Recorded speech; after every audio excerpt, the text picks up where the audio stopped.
যেখান থেকে যে অবস্থায় ভিডিওটি দেখছেন আপনাকে জানাই আন্তরিক শুভেচ্ছা ও অভিনন্দন। প্রিয় দর্শক, আমি এই মুহূর্তে উপস্থিত হয়েছি শেরপুর জেলার নকলা উপজেলায় এবং নকলা উপজেলার পর নালিতাবাড়ি উপজেলা, যেটা অবস্থান হচ্ছে একদম ইন্ডিয়ার বর্ডারের পাশে।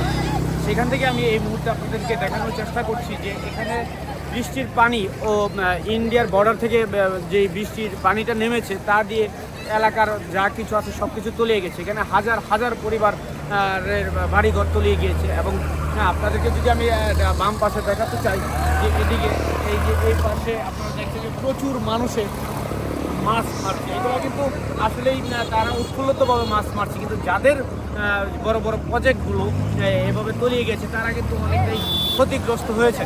তো আমরা যেটুকু খবর পেয়েছি যে গতকালকে এখানে আরও অনেক পানি ছিল, আজকে অনেকটাই পানি কমে গেছে।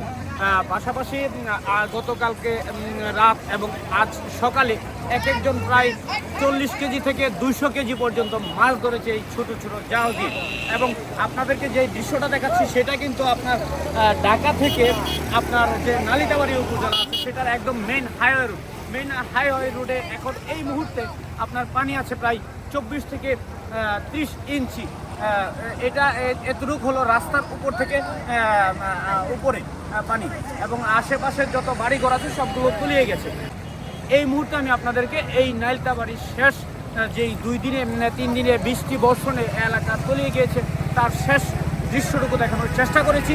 সাথেই থাকবেন, পরবর্তীতে আমি আরও আপনাদেরকে আপডেট দিতে চেষ্টা করব। ভালো থাকবেন, সুস্থ থাকবেন, আল্লাহ হাফেজ।